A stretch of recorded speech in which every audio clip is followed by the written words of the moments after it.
atau meminta sahabat yang memiliki kemampuan bertarung. Tapi Nabi SAW justru memilih Abu Bakar untuk menjadi teman beliau hijrah dari Mekah ke Madinah.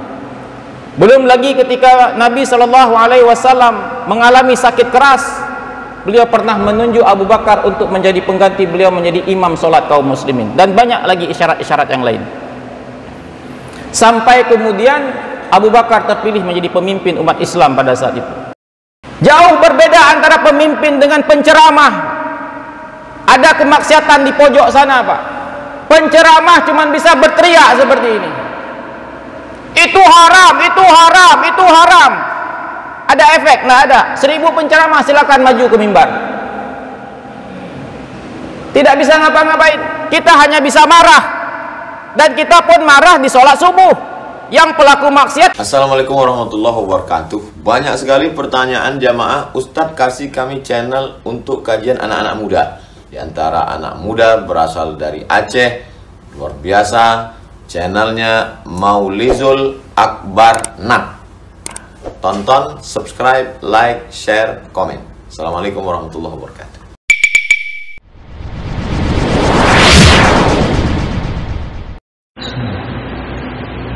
Assalamualaikum warahmatullahi wabarakatuh. Alhamdulillah Rabbil Alamin, alladzi anzala as-sakinata fi qulubil mu'minin liyazdadu imanan ma'a imanihim. Walillahi junudus samawati wal ardh wa kana Allahu 'aliman hakima. Ashhadu an la ilaha illallah wahdahu la syarika lah wa ashhadu anna Muhammadan 'abduhu wa rasuluhu alladzi la nabiyya ba'dahu. Allahumma fassalli wa sallim wa barik ala nabiyyina Muhammad sallallahu alaihi wa sallama tasliman katsira wa sallallahu ala alihi wa sahbihi ajma'in. A'udzu billahi minasy syaithanir rajim. Bismillahirrahmanirrahim. Wa qul i'malu fasayarallahu 'amalakum wa rasuluhu wal mu'minun wa saturadduna ila 'alimil ghaibi wasyahadah fayunabbi'ukum bima kuntum ta'malun. Shadaqallahul 'azim. Bapak dan Ibu, kawan-kawan, adik-adik sidang jamaah subuh yang dirahmati Allah Subhanahu wa taala. Puji dan syukur kita panjatkan kehadirat Allah atas segala bentuk limpahan rahmat dan juga curahan nikmatnya kepada kita semua. Dan kemudian tak lupa salawat beriring salam semoga senantiasa tercurahkan kepada baginda Rasulullah Muhammad sallallahu alaihi wasallam. Begitu pula kepada para keluarganya dan juga kepada para sahabatnya sekalian. Pada kesempatan kali ini kita akan mengulang kaji satu tema tentang sejarah kepemimpinan di dalam tubuh umat Islam. Sejak masa Nabi Shallallahu Alaihi Wasallam sampai dengan tahun 1924, tepatnya 100 tahun yang lalu, ketika kekhalifahan Turki Utsmani runtuh di Turki. Sebegitu panjangnya kekuasaan umat Islam di dunia,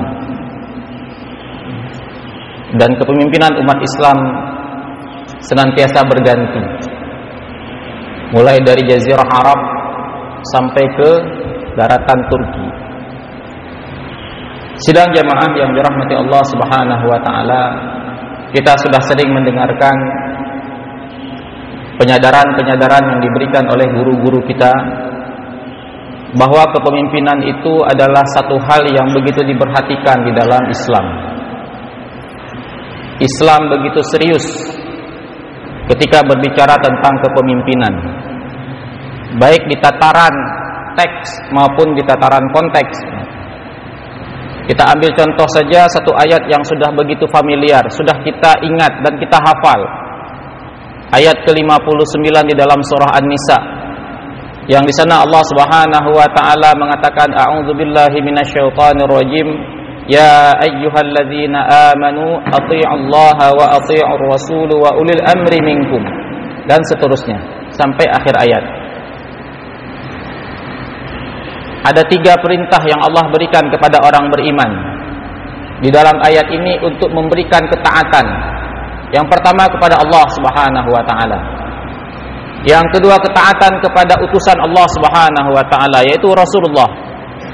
Dan yang ketiga wa ulil amri minkum. Dan juga ketaatan yang diberikan kepada pemimpin. Kita tahu ayat ini turun bapak-bapak dan ibu-ibu pada saat itu Nabi masih hidup. Ayat ini turun Nabi masih hidup ya, karena Al-Quran ini diturunkan kepada Nabi SAW. Dan kita tahu selama Nabi masih hidup, kepemimpinan itu hanya ada pada diri Nabi, kepemimpinan tunggal. Belum ada ulil amri waktu itu. Nabi Muhammad SAW sebagai kepala negara, Nabi Muhammad sebagai kepala pemerintahan, Nabi sebagai hakim, para sahabat kalau ada masalah langsung pergi kepada Nabi memohon petunjuk dan keputusan dari Nabi. Ketika perang, Nabi sebagai panglima perang. Ketika sholat, Nabi yang memimpin sholat. Jadi semua bentuk kepemimpinan ada pada satu orang, Nabi saja. Ulul amri belum ada. Tapi Al-Quran sudah menyebutkan ulul amri di ayat itu, yang mengisyaratkan bahwa setelah Nabi SAW wafat, maka umat Islam ini perlu menunjuk adanya pemimpin. Umat Islam ini tidak boleh menjadi buih, dia harus dipimpin. Ada kepemimpinan.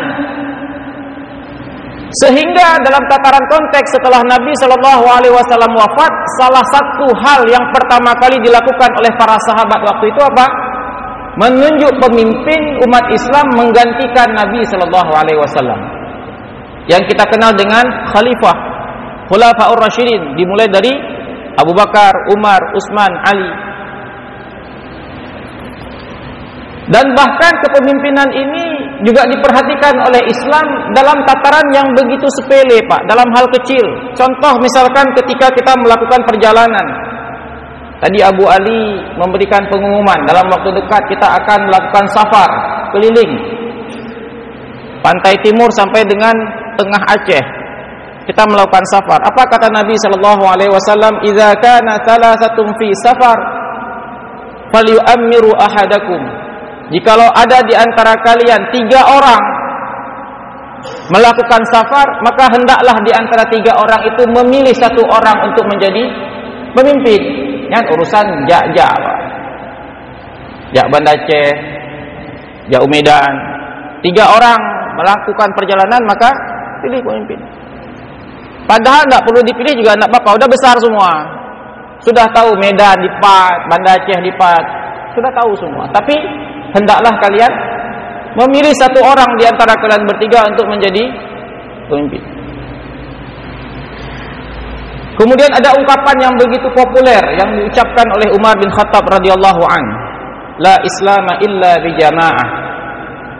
Tidak ada Islam itu kalau tidak berjamaah.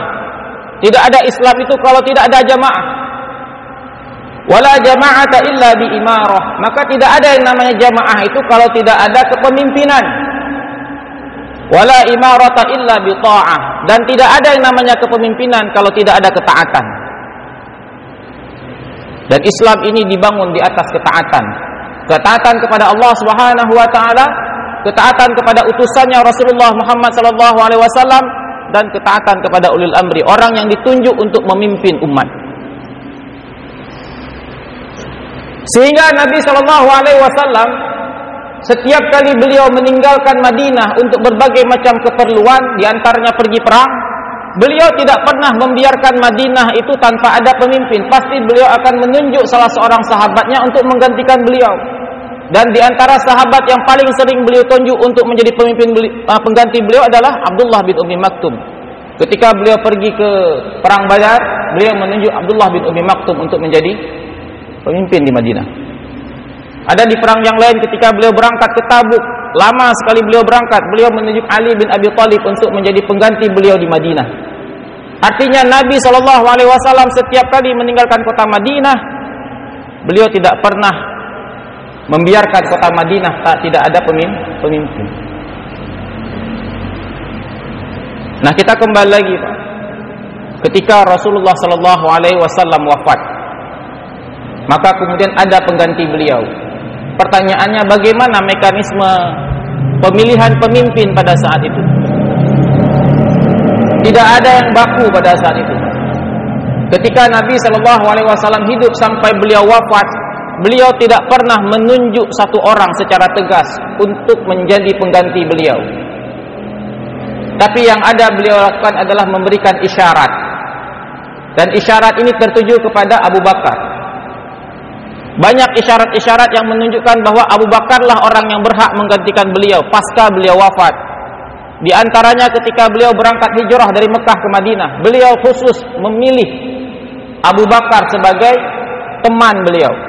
Padahal perjalanan hijrah itu perjalanan yang beresiko, rawan tertangkap. Seharusnya kalau pertimbangannya keamanan, seharusnya Nabi itu meminta Umar menjadi teman, atau meminta Hamzah menjadi teman, atau meminta Zubair menjadi teman, atau meminta sahabat yang memiliki kemampuan bertarung.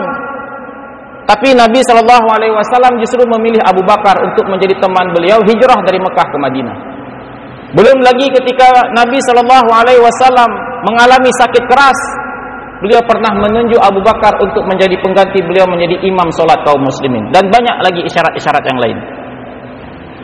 Sampai kemudian Abu Bakar terpilih menjadi pemimpin umat Islam pada saat itu. Di ujung pemerintahannya, Abu Bakar tidak memberikan isyarat. Abu Bakar secara khusus menunjuk sahabat Umar bin Khattab menjadi pemimpin, pengganti beliau.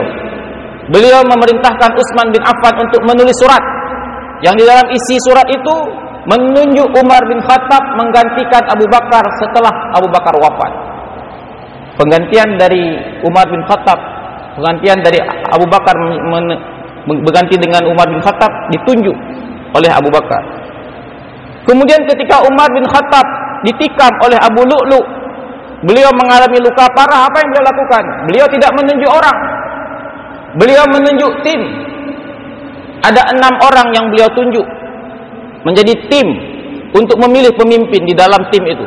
Ada 6 orang sahabat yang masuk dalam kelompok 10 sahabat yang jamin masuk surga. Ada Ali bin Abi Thalib, ada Utsman bin Affan, Abdurrahman bin Auf, Talhah bin Ubaidillah, Zubair bin Awam.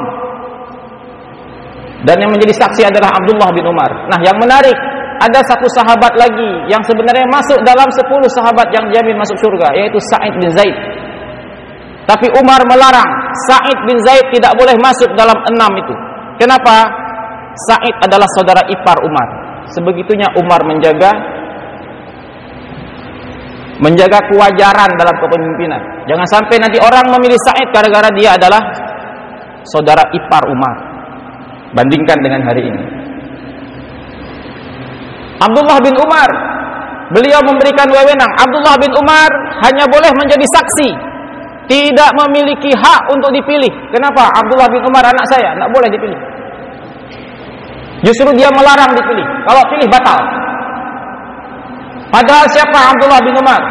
Para sahabat, andai saja Abdullah bin Umar dipilih, mereka tidak keberatan. Abdullah bin Umar, kata Nabi, sebaik-baik laki-laki. Beliau orang yang cerdas.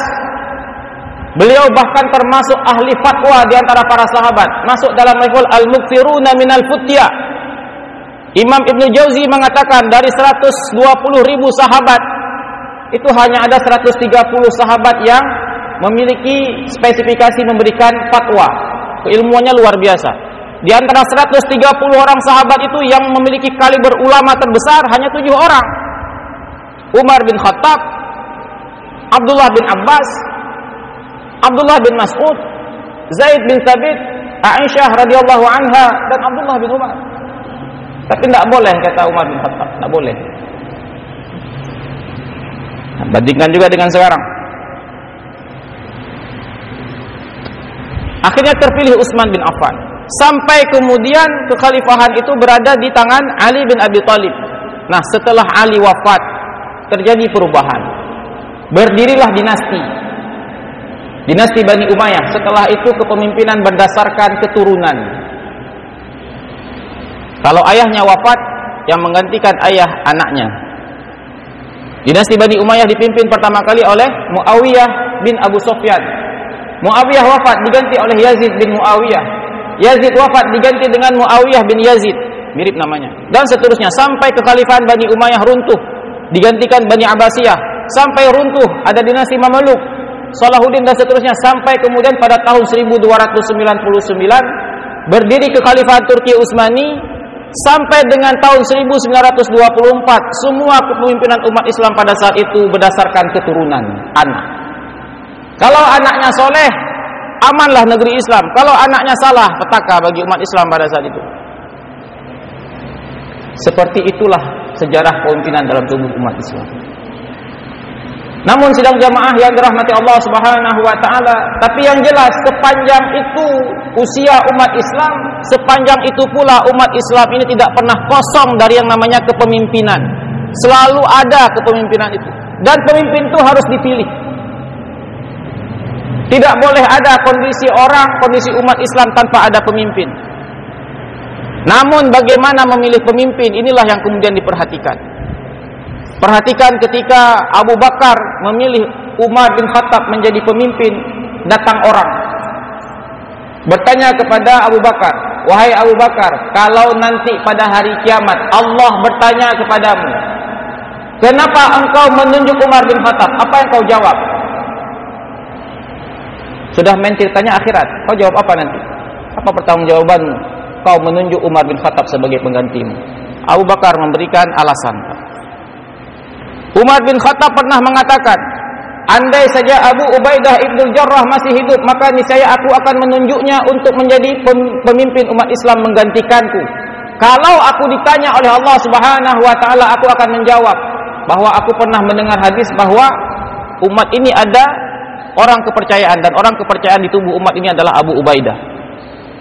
Semua mereka memiliki alasan, Pak, kalau nanti pada hari kiamat Allah bertanya kepada mereka atas tanggung jawab kepemimpinan. Nah, hari ini kita memilih pemimpin tidak sama seperti mereka. Hari ini ada yang namanya mekanisme pemilihan umum. Semua orang diberikan hak untuk memilih. Tanggal berapa? Tanggal 4. 10 hari lagi. Semua kita diberikan hak untuk memilih. Maka yang pertama, lihatlah bagaimana para sahabat saling bertanya. Apa yang akan kau jawab sehingga engkau memilih si A untuk menjadi pemimpin? Kita juga akan ditanya. Karena yang namanya ulil amri itu, karena yang namanya pemimpin itu adalah orang yang diberikan amanah untuknya, di antara tugas mereka adalah menegakkan urusan agama. Jauh berbeda antara pemimpin dengan penceramah. Ada kemaksiatan di pojok sana, Pak. Penceramah cuma bisa berteriak seperti ini. Itu haram, itu haram, itu haram. Ada efek? Nggak ada. 1000 penceramah silakan maju ke mimbar. Tidak bisa ngapa-ngapain. Kita hanya bisa marah. Dan kita pun marah di sholat subuh. Yang pelaku maksiat tidak datang di sholat subuh. Yang kena marah siapa? Yang datang sholat subuh. Katalah kedengdut. Akan tetapi beda hanya ketika seorang pemimpin, dia punya hak untuk memutuskan. Pulpennya itu punya kuasa, Pak, menandatangani. Dia katakan tempat maksiat di sana harus bubar. Selesai, dia teken, Pak. Dia bisa kerahkan sumber daya manusia, dibubarkan. Menceramah, penceramah jak kedeh Pak siro, Pak. Lagi elong, tapi jut jak kedeh siro, Pak. Ipo, Pak, mati, Pak. Tidak ada guna kita. Mau berteriak, tegang urat leher. Nah, sehingga jangan sampai kita memilih pemimpin yang seharusnya dia melakukan amar ma'ruf nahi mungkar, dia menutup pintu-pintu kemungkaran, tapi jangan sampai terjadi justru dia membawa kemungkaran dan kemudian dia mengatakan kepada rakyatnya, nyopat neraka, nyopat surga, kapilih, Pak. Ada kayak itu pemimpin. Ini hak, ini batil. Awakkah karayo, ya kapilih. Tak ada pemimpin begitu, Pak. Dia bertanggung jawab. Makanya Utsman bin Affan mengatakan kekuasaan itu bisa menegakkan urusan agama yang itu tidak bisa dilakukan oleh Al-Quran. Tidak bisa dilakukan oleh Al-Quran. Al-Quran datang sebagai petunjuk, Pak. Kitab petunjuk. Hudan linnas wa bayyinatin minal huda wal furqan. Di dalamnya berisi ini boleh, ini tak boleh, ini haram, ini halal, ini perintah, ini larangan. Tapi Al-Quran hanya bisa menyampaikan. Yang menegakkan isi Al-Quran siapa? Kekuasaan, Pak. Yang menegakkan isi Al-Quran siapa? Pemimpin. Tapi kalau pemimpin tidak peduli dengan ajaran Al-Quran, dia tidak akan peduli, Pak. Sehingga ketika kita memilih pemimpin, maka sadarilah bahwa kita juga akan seperti Abu Bakar, Umar, Utsman, Ali, yang mereka ditanya oleh para sahabat, kalau nanti pada hari kiamat kau akan menjawab apa ketika Allah bertanya, kenapa kau memilih dia? Kita semua akan ditanya. Ini bukan persoalan sepele. Sehingga jangan sampai pada hari ini ketika kita memilih si pemimpin, si A, si B, si C, yang menjadi alasan kita, proyek apa yang saya dapat, berapa uang yang saya dapat, berapa karung beras yang saya dapat. Kalau itu yang menjadi pertimbangan kita, maka sejatinya kita sudah memberikan kesaksian palsu, dan itu adalah dosa besar. Maka tanyalah pada diri kita, Pak, ketika kita memilih pemimpin nanti, tanya pada diri sendiri, apa pertimbangannya, apa alasan kita, dan itu akan kita jawab ketika kita bertemu Allah Subhanahu wa Ta'ala. Ada seorang teman mengatakan, kalau hari ini di dunia dengan uang 200.000, dengan proyek 1-2 proyek, PL ini, PL itu, kita sudah beralih memilih pemimpin yang tidak baik, lantas bagaimana nanti di akhir kiamat, di hari kiamat, Dajjal datang dengan 200.000, Pak, kasingit, Pak. Dengan proyek sudah singit kita, Pak. Oh, lain tengku bekna pesabannya Dajjalnya. Apa bedanya? Dajjal itu dikatakan fitnah terbesar, Pak. Kenapa? Nabi sudah memberikan wanti-wanti. Apa ciri Dajjal itu? Salah satu ciri Dajjal, kata Nabi, matanya buta sebelah. Kata Nabi, matanya buta sebelah. Nabi mengatakan, dan Tuhan kalian tidak buta. Nabi mengatakan begitu, Pak. Dajjal itu matanya buta sebelah, dan Tuhan kalian tidak buta. Sebegitu jelas Nabi memberikan ciri Dajjal, Pak. Jelas sekali, Pak. Tapi apa yang terjadi pada hari kiamat, Pak? Ketika orang sudah merasa lapar, panas, tidak ada air, begitu Dajjal datang, hujan turun dari langit. Dajjal mengatakan, wahai langit, turunkan hujan. Tanah yang gersang, tumbuh subur, Pak. Orang akan mengatakan, kepu tak semah Allah, man. Tak semah Allah, tanya. Nyopatnya. Sehingga kota-kota yang mendatangi Dajjal, mereka kemudian beriman kepada Dajjal hanya karena mereka tidak mampu menahan ujian, Pak. Lapar, dahaga, Pak. Mantap sebelah 12 nanya api, Pak. Mantap pilih menteng yang juk peng 200.000. Kabere. Tak pilih pemimpin yang tu, yang juk proyek kan tu. Napeng tu. Jadi kalau dulu para sahabat memilih pemimpin yang amanah, tapi kalau hari ini amanah itu selera tim ses. Kenapa dia jujur? Karena saya tim ses. Besok tim ses yang B jujur, yang A nggak jujur lagi. Lagi nyan butanya orang Jawa. Makanya hancur nanggronya. Karena semua kita sudah memberikan kesaksian palsu, dan kesaksian palsu itu kemudian melahirkan pemimpin-pemimpin yang tidak amanah. Pemimpin yang tidak amanah inilah yang setiap saat menghancurkan urusan-urusan kaum muslimin sampai dengan detik ini. Fa'tabiru ya ulil absar la'allakum turhamun. Subhanakallahumma wa bihamdika asyhadu an la ilaha illa anta astaghfiruka wa atubu ilaik. Assalamualaikum warahmatullahi wabarakatuh.